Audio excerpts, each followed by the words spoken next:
There are robots that turn into cars, jets, and even a handheld gun. And somehow, across 4 decades, they've never stopped being culturally relevant.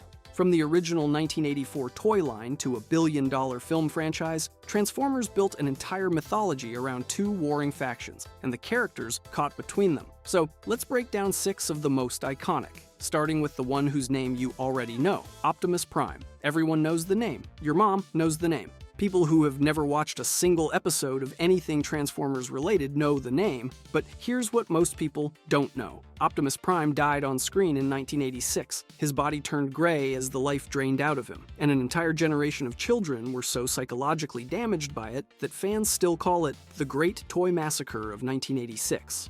Let me explain why this matters. Optimus Prime first appeared in 1984 alongside the original toy line and cartoon series. He transforms into a cab-over semi-truck in Generation 1, later upgraded to a Peterbilt 379 in the 2007 live-action film.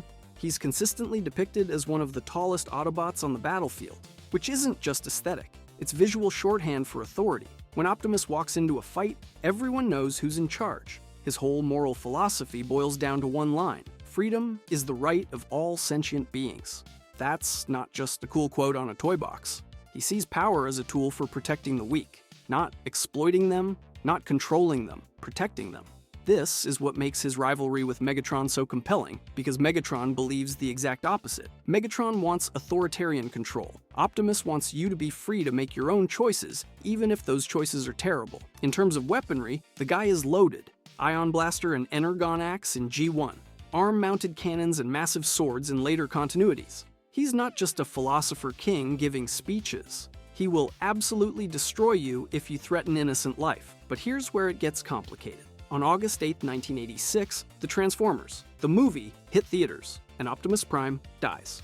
On screen, in front of children. His color drains from his body as he passes the matrix of leadership to Ultra Magnus, and then he's just gone. Gray, lifeless. Kids were sobbing. Parents had zero warning. The whole thing was engineered to clear shelf space for new toys, which is not ideal. The emotional fallout was so severe that fans coined the Great Toy Massacre of 1986 to describe the film's wholesale slaughter of beloved characters. Optimus was the centerpiece of that trauma.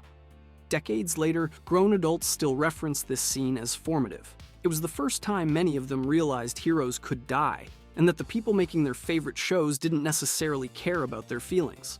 The live-action films added a layer the original cartoon never explored. In the Bay-era movies, Optimus and Megatron are framed as former brothers-in-arms. They were once allies who built something together on Cybertron before ideology tore them apart. This reframes Optimus not just as a noble leader fighting evil, but as a betrayed idealist. Every time he fights Megatron, there's genuine tragedy underneath the explosions. And speaking of those fights, this is where fan debate gets spicy. Bay-era Optimus is brutal, genuinely unsettling levels of brutal. He tears faces off downed Decepticons. He executes opponents already beaten. A lot of fans argued this fundamentally betrayed what Optimus Prime is supposed to represent, but defenders make a fair point.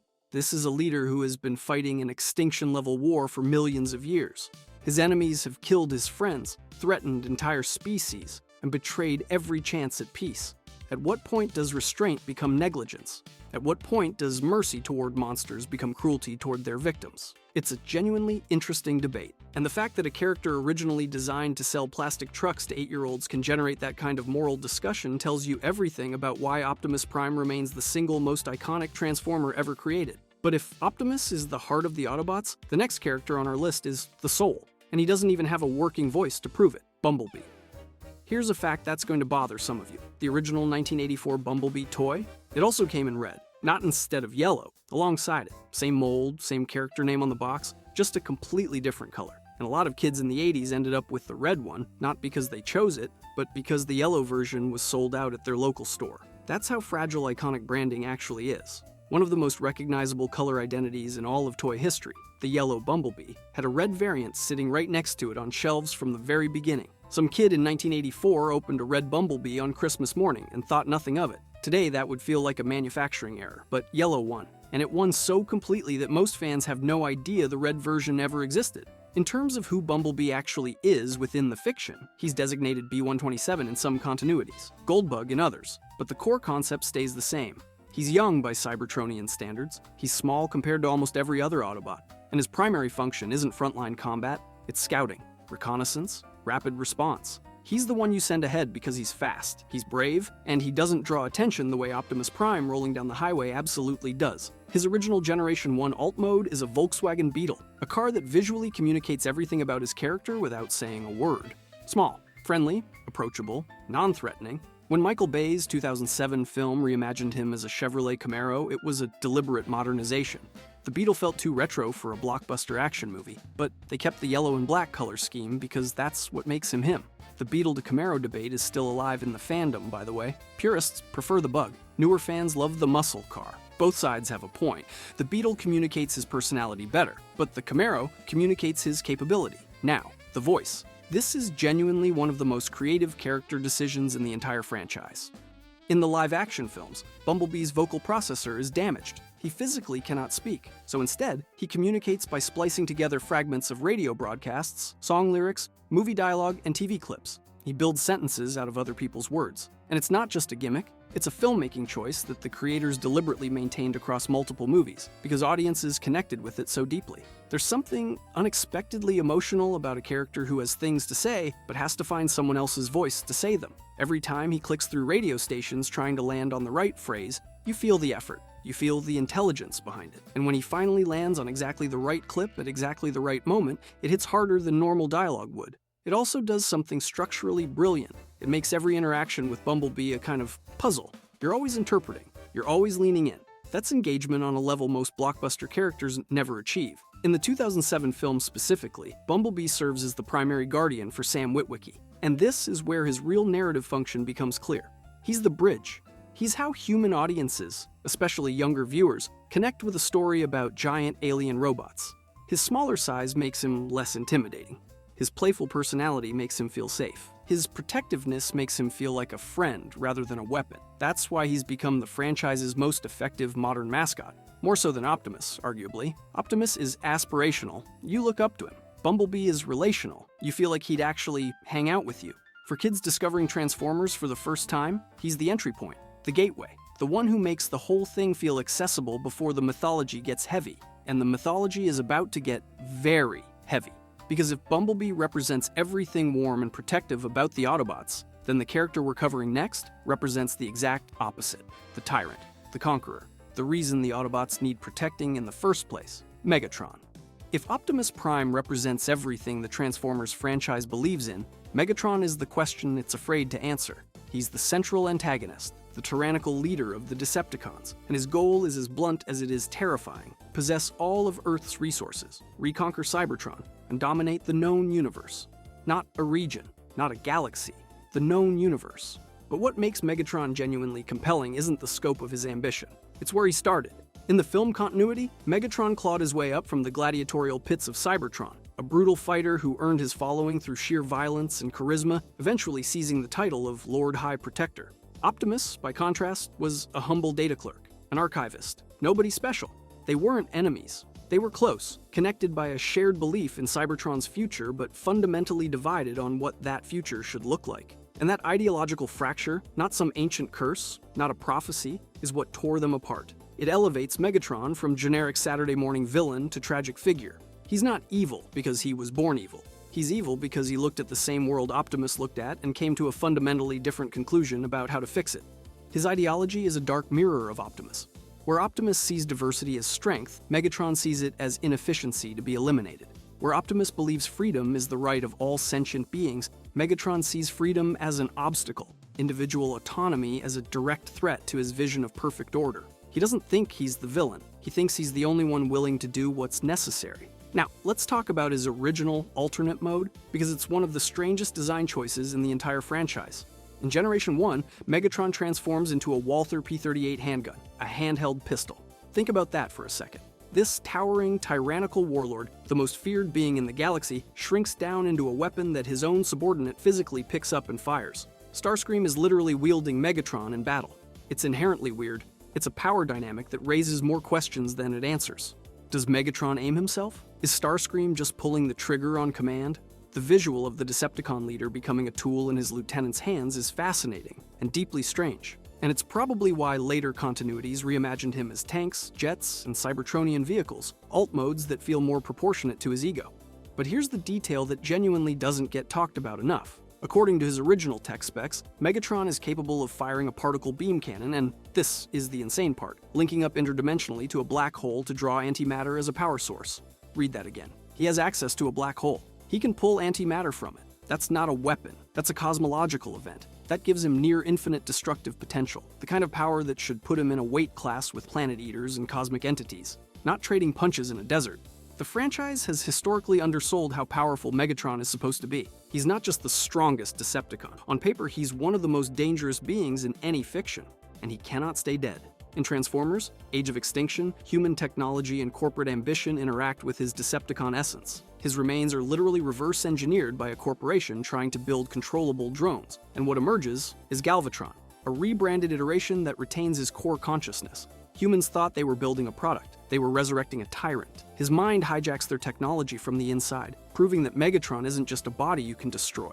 He's an idea, a will, something that persists through death, through dismemberment, through being melted down and rebuilt by people who don't understand what they're holding. That's what makes him the perfect antagonist for this franchise. Optimus can kill him, humans can scrap him, corporate interests can try to rebrand him. And he keeps coming back, because the thing that makes Megatron dangerous was never his fusion cannon or his black hole power source. It's the conviction that he's right, that order requires control, that freedom is a flaw in the system. And nobody understood that conviction better, or resented it more, than the Decepticon standing directly behind him, waiting for his moment. Starscream. Starscream is either the most dangerous Decepticon in the franchise or the biggest joke in the Villain Hall of Fame, and the wildest part is that both of those things are somehow true at the same time. Here's the thing about Starscream. He's the second in command of the entire Decepticon army. Air Commander, the guy who leads every aerial assault, coordinates all Decepticon air power and transforms into an F-15 Eagle in the original series or an F-22 Raptor in the live-action films. That's not a ceremonial title. That's a position you earn by being genuinely, terrifyingly competent at killing things from above. His jet alt mode and those signature wings-on-back robot design make him instantly recognizable across every single continuity, even when his coloration shifts from the classic red and blue to the more muted tones of the films. You always know it's Starscream, but here's where it gets complicated. Starscream is also the franchise's most famous backstabber, the classic archetype of the treacherous lieutenant. Every time Megatron gets knocked unconscious, injured, or so much as takes a long nap, Starscream is standing over him going, "I'm the leader now. I've always been the leader. This was always my army." And then Megatron wakes up and beats him half to death, and the cycle repeats. For 40 years. The guy has attempted more coups than most fictional dictators, and he succeeded at exactly 0 of them, permanently. Now, here's the kicker. If you go to the movie-focused wiki and look up Starscream's character description, it says, and I quote, "He is completely obedient and fiercely loyal to Megatron, regardless of Megatron's negative treatment of him." Completely obedient, fiercely loyal. This is the same character who, in every other continuity, would sell Megatron's spare parts for scrap if he thought he could get away with it. How can the franchise's most notorious traitor also be described as unconditionally loyal? I don't know what to tell you. But that contradiction is Starscream. Depending on which version you're watching, he's either plotting murder every second he's on screen, or he's a loyal dog who keeps coming back no matter how many times his master kicks him. And there's a layer to this that makes it even weirder. In G1, Megatron transforms into a handgun, a literal Walther P-38. And who holds him? Starscream. The guy who wants Megatron dead more than anything is the one physically wielding him as a weapon. Hey, could you point me at the enemy? Great. Don't think about pulling me apart. I know where you sleep. The power dynamics in that relationship are absolutely unhinged. The fan debate around Starscream has been going for decades, and it boils down to one question. Is he actually dangerous? Because on paper, absolutely. He's the air commander for a reason. His marksmanship is exceptional. His speed in jet mode means he can strike and vanish before anyone can react. When he's decisive, when he actually commits to a fight instead of running calculations about his own survival, he's a genuine threat to Autobots and Decepticons alike. But then there's the other side, the cowardly retreats, the schemes that fall apart in minutes, the moments where he's standing in front of the Decepticons giving his big "I'm your new leader" speech, and Megatron just walks in behind him. He overestimates his own strategic brilliance constantly. He thinks he's playing chess while everyone else is playing checkers, when in reality, he's playing checkers and losing to himself. The truth is probably somewhere in the middle. Starscream is competent enough to hold the second highest rank in an army of war machines, which means his baseline capability is genuinely terrifying. But his ego and his self-preservation instinct sabotage him at every critical moment. He's the guy who could absolutely win if he stopped being himself for 5 minutes, which is, not ideal for a military commander. What makes him endure across 4 decades of Transformers media isn't whether he's a joke or a threat. It's the tension between both. He's entertaining precisely because you never know which Starscream you're going to get. The calculating air commander who could end this war from above, or the screeching coward running away from his own shadow because Megatron looked at him funny. But if Starscream represents chaos within the Decepticon ranks, the next character represents the exact opposite. Total loyalty, total competence, zero ambition beyond serving his master perfectly. Soundwave. If Starscream is the Decepticon who never shuts up about wanting to be in charge, Soundwave is the one who actually keeps the entire operation running and never says a word about it. He's Megatron's communications officer, surveillance network, intelligence hub, and arguably the single most indispensable member of the Decepticon faction. Not because he's the strongest fighter, but because without him, the Decepticons are blind, deaf, and stupid. His job is intercepting Autobot communications, deploying surveillance assets, and coordinating all data flows within the faction. Every ambush the Decepticons pull off, every trap they set, every time they seem to know exactly where the Autobots are going to be, that's Soundwave, quietly doing his job while everyone else is screaming about power and leadership. But here's what makes him genuinely special. Soundwave transforms into a cassette deck. A full-size microcassette recorder, navy blue and white, boxy torso with a big chest door right on the front. And when that chest door opens, out come his minions. Laserbeak, Rumble, Ravage, all stored inside his body as cassette tapes that transform into their own independent robotic creatures. He's not just a robot that turns into a thing, he's a robot that turns into a thing that contains other robots that turn into smaller things. A mobile deployment platform disguised as consumer electronics. He can eject a mechanical bird for aerial reconnaissance, a panther for ground-level infiltration, or a pair of troublemakers for direct combat, all from inside his own chest cavity. That's genuinely one of the most inventive transformation concepts in the entire franchise, and it came out in 1984. His design reinforces everything about his character. That distinctive visor face with zero visible expression, the shoulder-mounted cannon for when things get physical, and his voice, processed through heavy modulation to come out completely flat and robotic. Soundwave superior, Constructicons inferior. That's not a guy making conversation, that's a machine reporting data, which brings us to the perfect contrast with Starscream. Where Starscream is loud, ambitious, and constantly positioning himself for a coup, Soundwave is quiet, loyal, and apparently content to serve. He doesn't scheme, he doesn't backstab. He executes orders precisely, provides critical intelligence without seeking credit, and does his job better than anyone else does theirs. Megatron trusts him completely, and unlike literally every other Decepticon in existence, that trust appears fully deserved. In an organization built on fear, power struggles, and constant internal betrayal, Soundwave just shows up, does his job perfectly, and goes home. No drama, no ego, which is, terrifying in its own way. The guy who never wants your job is often the one you should worry about most. Now, the elephant in the room. The cassette deck? Nobody under the age of 35 has ever owned a microcassette recorder. So what do you do with Soundwave's alt mode? This debate has raged in the fan community for decades, and there's no clean answer. Some continuities have reimagined him as a communications satellite, which makes functional sense. Others have turned him into drones or surveillance vehicles. The logic is sound. You update the character for a modern audience who has no frame of reference for what a cassette deck even is. But here's the counter-argument. The cassette deck is Soundwave. It's not just his alt mode, it's his entire gimmick. The minions that eject from his chest, the satisfying mechanical click of that door opening, the way he functionally becomes a Matryoshka doll of smaller robots. You change the alt mode, you potentially lose the thing that makes him special. A satellite doesn't open up to release tiny spy birds. It just kind of floats there. Do you update an icon to stay relevant or preserve what made it iconic?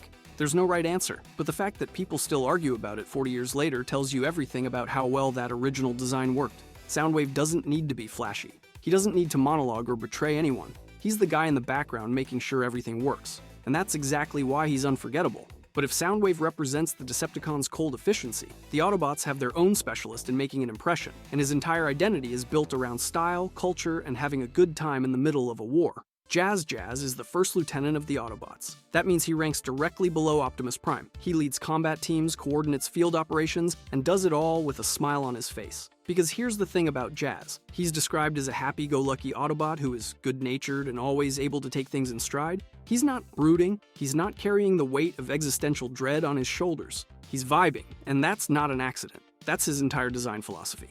Jazz is a music-loving robot who actively engages with and appreciates human popular culture, not as a curiosity, not as intelligence gathering. He genuinely likes it. He thinks Earth's creative output is worth celebrating, which makes him fundamentally different from most Autobots who view humanity as something to protect. Jazz views humanity as something to participate in. He's not standing guard over the species. He's joining the party. In G1, he transforms into a Porsche 935. In the 2007 live-action film, a Pontiac Solstice. Both sleek, both stylish, both screaming, "I care about how I show up." His alt modes aren't just functional, they're expressive. They match a personality that treats life like something to be enjoyed rather than endured. Most Autobots pick vehicles for tactical advantage. Jazz picks vehicles that look good pulling up to a concert. Now, his name, Jazz. It sounds cool, sure, but it carries more weight than most people realize. Herbie Hancock once described Jazz as meaning freedom and openness. He said it's about the human soul, not appearances. That Jazz teaches people to live in the moment, work together, and respect one another.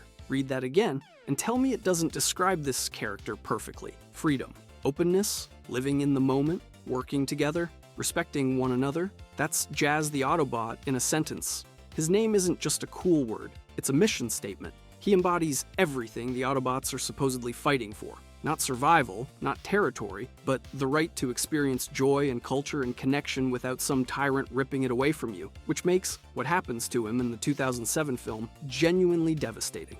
During the climactic battle in Mission City, Jazz confronts Megatron directly.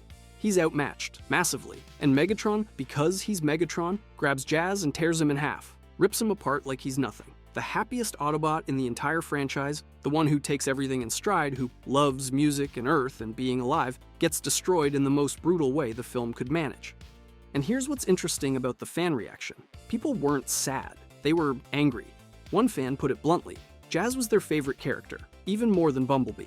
And the response to his death wasn't grief, it was frustration. Because Jazz deserved more. He deserved screen time, he deserved development. He deserved to be the cultural bridge between Autobots and humanity that his entire personality was built to facilitate. Instead, he got ripped in half in the third act like a background extra. No final words that mattered, no heroic last stand, just gone. But I think the anger actually proves why his death works narratively, even if it doesn't work for fans emotionally. Jazz represents enjoyment of life. He's the Autobot who shows you what peace looks like, what the post-war future could be. When Megatron kills him, he's not just killing a soldier, he's destroying joy itself. He's proving that in this war, the things worth fighting for are exactly the things that get taken first. That's the cruelest possible statement a story can make. The robot who loved life the most is the one who loses it the most violently. The character who always took things in stride gets torn apart by something he can't take in stride. The contrast between who Jazz is and how Jazz dies is the entire thematic argument of the Autobot-Decepticon war compressed into a single scene. War doesn't just kill fighters. It kills the capacity for happiness. It kills the guy who was dancing. And fans are right to be angry. Jazz at full potential, with proper screen time and narrative weight, could have been the most compelling argument for why the Autobot cause matters. Instead, we got a glimpse of that potential, and then we gotta watch it get destroyed. Which is, exactly what war does to the best parts of any civilization. It doesn't ask what you love. It doesn't care that you were the one keeping morale alive. His rank said First Lieutenant. His personality said Ambassador. His death said none of that matters when a tyrant decides you're in the way. Not all stories have a point, but this one does. Sometimes the most joyful thing in the room is the first thing to break. If you enjoyed this video and want to see more, click the video on the screen now.